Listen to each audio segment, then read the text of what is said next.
सरस्वती व्यासं ततो जयमुदीरये।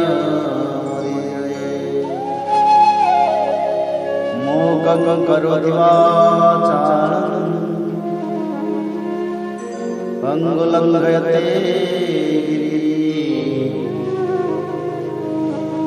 यत्कृपातमहं वन्दे परमानन्दमाधवं।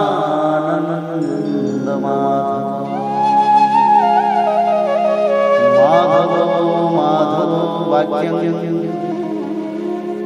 माधवो हरि परन्ते साधवा नित्यं सकलकार्येषु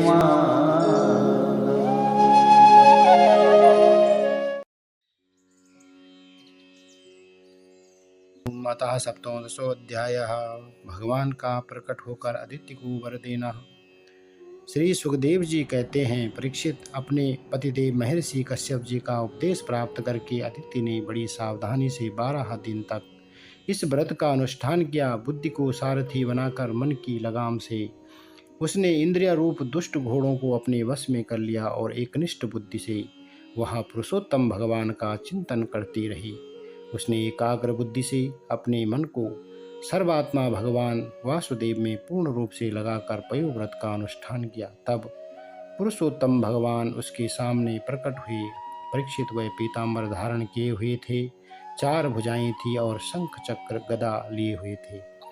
अपने नेत्रों के सामने भगवान को सहसा प्रकट हुए देख अदिति सादर उठ खड़ी हुई और फिर प्रेम से विहल होकर उसने पृथ्वी पर लौटकर उन्हें दंडवत प्रणाम किया। फिर उठकर हाथ जोड़ भगवान की स्तुति करने की चेष्टा की, परंतु नेत्रों में आनंद के आंसू उमड़ आए। उससे बोला न गया। सारा शरीर पुलकित हो रहा था। दर्शन के आनंदोल्लास से उसके अंगों में कंप होने लगा था। वह चुपचाप खड़ी रही। परीक्षित देवी अदिति अपने प्रेमपूर्ण नेत्रों से लक्ष्मीपति, विश्वपति, यज्ञेश्वर भगवान को इस प्रकार देख रही थी मानो वह उन्हें पी जाएगी। फिर बड़े प्रेम से गदगद वाणी से धीरे धीरे उसने भगवान की स्तुति की। अदिति ने कहा, आप यज्ञ के स्वामी हैं और स्वयं यज्ञ भी आप ही हैं। अच्युत, आपके चरण कमलों का आश्रय लेकर लोग भवसागर से तर जाते हैं। आपके यश कीर्तन का श्रवण भी संसार से तारने वाला है। आपके नामों के श्रवण मात्र से ही कल्याण हो जाता है। आदि पुरुष जो आपकी शरण में आ जाता है उसकी सारी विपत्तियों का आप नाश कर देते हैं। भगवान, आप दीनों के स्वामी हैं, आप हमारा कल्याण कीजिए। आप विश्व की उत्पत्ति, स्थिति और प्रलय के कारण हैं और विश्वरूप भी आप ही हैं। अनंत होने पर भी स्वच्छंदता से आप अनेक शक्ति और गुणों को स्वीकार कर लेते हैं। आप सदा अपने स्वरूप में ही स्थित रहते हैं। नित्य निरंतर बढ़ते हुए पूर्ण बोध के द्वारा आप हृदय के अंधकार को नष्ट करते रहते हैं। भगवान, मैं आपको नमस्कार करती हूँ। प्रभु अनंत, जब आप प्रसन्न हो जाते हैं तब मनुष्यों को ब्रह्मा जी की दीर्घायु, उनके ही समान दिव्य शरीर, प्रत्येक अविष्ट वस्तु, अतुलित धन, स्वर्ग, पृथ्वी, पाताल, योग की समस्त सिद्धियाँ, अर्थ, धर्म, काम रूप त्रिवर्ग और केवल ज्ञान तक प्राप्त हो जाता है। फिर शत्रुओं पर विजय प्राप्त करना आदि जो छोटी छोटी कामनाएं हैं उनके संबंध में तो कहना ही क्या है। श्री सुखदेव जी कहते हैं, परीक्षित, जब अदिति ने इस प्रकार कमल नयन भगवान की स्तुति की तब समस्त प्राणियों के हृदय में रहकर उनकी गतिविधि जानने वाले भगवान ने यह बात कही। श्री भगवान ने कहा, देवताओं की जननी अदिति, तुम्हारी चिरकालीन अभिलाषा को मैं जानता हूँ। शत्रुओं ने तुम्हारे पुत्रों की संपत्ति छीन ली है, उन्हें उनके लोक स्वर्ग से खदेड़ दिया है। तुम चाहती हो कि युद्ध में तुम्हारे पुत्र उन मतवाले और बलि असुरों को जीतकर विजय लक्ष्मी प्राप्त करें, तब तुम उनके साथ भगवान की उपासना करो। तुम्हारी इच्छा यह भी है कि तुम्हारे इंद्रादि पुत्र जब शत्रुओं को मार डालें तब तुम उनकी रोती हुई दुखी स्त्रियों को अपनी आंखों देख सको। अदिति, तुम चाहती हो कि तुम्हारे पुत्र धन और शक्ति से समृद्ध हो जाएं, उनकी कीर्ति और ऐश्वर्य उन्हें फिर से प्राप्त हो जाएं तथा वे स्वर्ग पर अधिकार जमाकर पूर्ववत विहार करें। परंतु देवी, वे असुर सेनापति इस समय जीते नहीं जा सकते, ऐसा मेरा निश्चय है, क्योंकि ईश्वर और ब्राह्मण इस समय उनके अनुकूल हैं। इस समय उनके साथ यदि लड़ाई छेड़ी जाएगी तो उससे सुख मिलने की आशा नहीं है। फिर भी देवी, तुम्हारे इस व्रत के अनुष्ठान से मैं बहुत प्रसन्न हूँ, इसलिए मुझे इस संबंध में कोई ना कोई उपाय सोचना ही पड़ेगा, क्योंकि मेरी आराधना व्यर्थ तो होनी नहीं चाहिए। उससे श्रद्धा के अनुसार फल अवश्य मिलता है।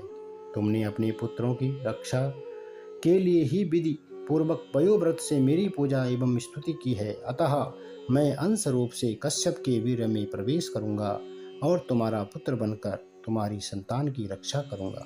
कल्याणी, तुम अपने पति कश्यप में मुझे इसी रूप में स्थित देखो और उन निष्पाप प्रजापति की सेवा करो। देवी देखो, किसी के पूछने पर भी यह बात दूसरे को मत बतलाना। देवताओं का रहस्य जितना गुप्त रहता है उतना ही सफल होता है। श्री सुखदेव जी कहते हैं, इतना कहकर भगवान वहीं अंतर्धान हो गए। उस समय अदिति यह जानकर कि स्वयं भगवान मेरे गर्भ से जन्म लेंगे अपनी कृत्यता का अनुभव करने लगी। भला यह कितनी दुर्लभ बात है। वह बड़े प्रेम से अपने पतिदेव कश्यप की सेवा करने लगी। कश्यप जी सत्यदर्शी थे, उनके नेत्रों से कोई बात छिपी नहीं रहती थी। अपने समाधि योग से उन्होंने जान लिया कि भगवान का अंश मेरे अंदर प्रविष्ट हो गया है। जैसे वायु काट में अग्नि का आदान करती है, वैसे ही कश्यप जी ने समाहित चित्त से अपनी तपस्या के द्वारा चिर संचित वीर्य का आदित्य में आदान किया।